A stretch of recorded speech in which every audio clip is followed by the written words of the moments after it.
बचपन से अभी तक हम जिंदगी में बहुत कुछ सीखते हैं। बड़े होने के बाद कुछ याद रहते हैं तो कुछ भूल जाते हैं। पर जो ठोकर खाने के बाद जो याद रहता है ना, वो जिंदगी भर याद रहता है। हाय गाइस, मेरा नाम है Krishna Sunti. Welcome to new episode of #Monday motivation. तो दोस्तों, आज की कहानी एक हीरो का व्यापारी का है जो अपने हीरो को एक पोटली में बांधकर एक शहर से दूसरा शहर ले जाकर वहां पर बिजनेस करता था। तो ये हर बार की तरह रेलवे स्टेशन आया था, ट्रेन का टिकट लिया। लेने के बाद इसे सोचा कि एक बार हीरो को देख लेंगे, तो उसने अपना बैग खोला, हीरो को देखा, फिर उसके बाद बैग के अंदर लगा दिया और सोचा कि चलो ये सेफ है अभी तो, और फिर ट्रेन चढ़ गया था। और ये सारी चीज़ें एक ठगी ने देख लिया था और उसने सोचा कि चलो इस व्यापारी के पीछे पीछे जाएंगे और उस हीरो की पोटली को हम चुरा के चले जाएंगे। वैसे भी इस व्यापारी को जहाँ जाना है वहाँ जाने के लिए तो 2 रात तो लगेंगे ही ट्रेन पे, तो ये दोनों रात में एक अच्छा सा मौका देखकर उन हीरो को चुरा के चले जाएंगे। तो सेम ट्रेन में एक टिकट ले लिया था, सेम कंपार्टमेंट भी चढ़ गया था। ट्रेन के अंदर जाने के बाद ठगी ने सोचा कि शाम को जब सब लोग सो जाएंगे तो मैं भी उनके साथ सोने की एक्टिंग करूंगा और आधी रात में जग जाऊंगा और उन हीरो को चुरा के यहाँ से चला जाऊंगा। तो शाम हो गई थी, सेठ जी खाना खा ले, अभी सोने की तैयारी कर रहे थे। तो इसने सोचा कि चलो मेरी एक्टिंग शुरू करना है अभी। तो अपने बेड पे सो गया था, मतलब सोने की एक्टिंग कर रहा था। तो पर पता नहीं क्या हुआ कि उसे कब आंख लग गई थी, लग गई, वो भी नींद में चला गया अभी ठगी। तो जो ये बात तो है, व्यापारी ने देख लिया था और व्यापारी को लगा था कि ये कैंडिडेट जो है ये स्पेशली मेरे हीरो को चुराने के लिए आया है। अगर मैं इन हीरो को संभाल के नहीं रखूंगा तो आज रात की नींद क्या, मेरी हर रात की नींद तो उड़ जाएगी। तो इसीलिए उसने क्या किया कि सोचकर इन हीरो की पोटली को उस चोर के बैग में ही लगा दिया था। तो उसके बाद सेठ जी अपने बर्थ पे सो गए थे, अच्छे से नींद में चले गए थे। आधी रात होने के बाद ठगी नींद से उठा और उसने सोचा कि अरे मैं तो यहाँ पर चोरी करना है, मैं तो सो गया यहाँ पर। तो फिर उसके बाद आजू बाजू देखा, देखने के बाद उसे लगा कि सब लोग सो गए अभी। तो उसने सोचा कि चलो अभी यही सही मौका है। ठगी अपनी जगह से उठा और हीरो की पोटली को ढूंढने की कोशिश किया था व्यापारी के बैग में। आधा बैग ढूंढ लिया था, उसे लगा कि सब लोग उड़ जा रहे हैं, तो उसे लगा कि अभी सो जाना चाहिए। तो अपनी जगह पे चला गया, सो गया और उसने सोचा कि चलो आज रात तो गई, अभी वैसे भी और एक रात है मेरे पास, तो जैसे भी हो मैं वो हीरो की पोटली ढूंढ निकालूंगा और यहाँ से चल पड़ूंगा मैं तो। और ये सोचते सोचते सो गया था और सुबह हो गई। ये ठगी जगने से पहले ही सेठ जी ने उस ठगी के बैग में से वो हीरो की पोटली निकालकर अपने पास लगा लिया। अगले दिन शाम हुई, फिर सेठ जी खाना खा लिए, सोने की तैयारी कर रहे थे और ठगी ने सोचा कि आज तो सोना ही नहीं है, बस एक्टिंग करना है, कुछ भी हो जाए सोने की एक्टिंग ही करना है, सोना नहीं है अभी।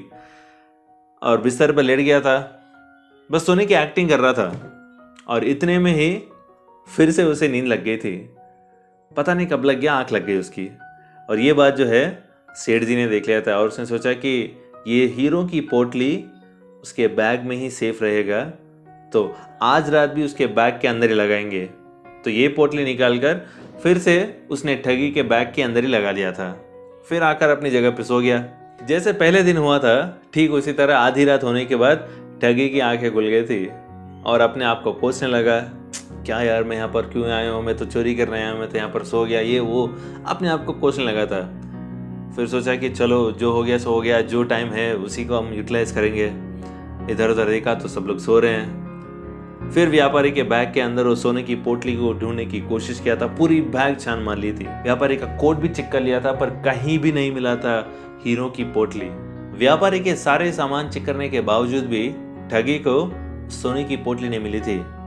तो उसने सोचा कि ये व्यापारी कहाँ पर लगा दिया है सोने की पोटली, पूरा बैग तो ढूंढ लिया मैंने, उसका कोट भी ढूंढ लिया, ये कहाँ पर लगा दिया है। जब ये सोच रहा था तो इतने में ही आजू बाजू लोग उठने लगे और उसे लगा कि नहीं अभी तो टाइम खत्म हो गया मेरे पास, जाके सो जाता हूँ। चला गया अपनी बैग के पास, अपनी प्लेस में सो गया था।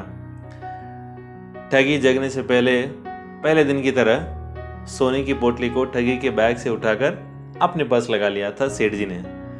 जैसे ही सुबह हुई तो सेठ जी का स्टेशन आ गया और सेठ जी ट्रेन से उतर गए।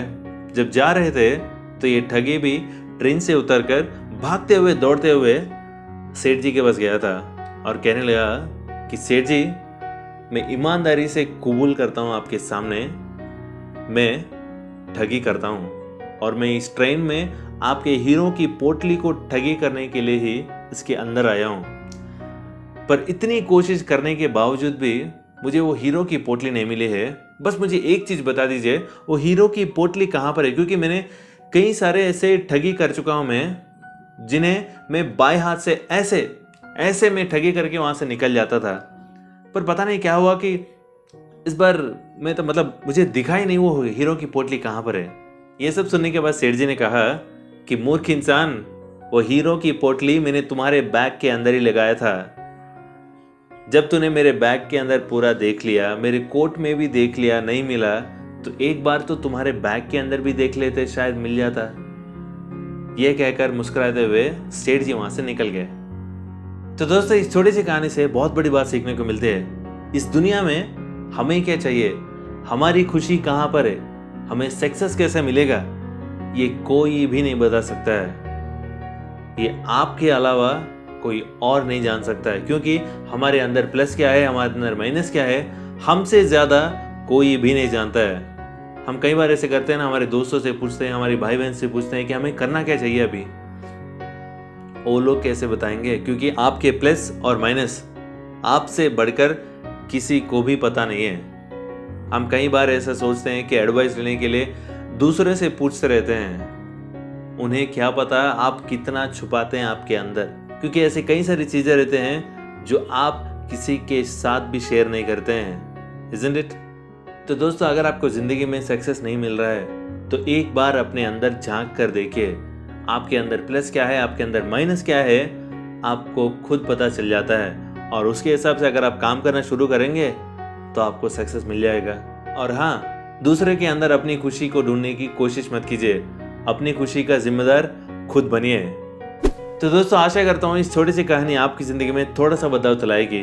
और मिलेंगे अगले सोमवार सुबह 10 बजे मेरे YouTube चैनल पर।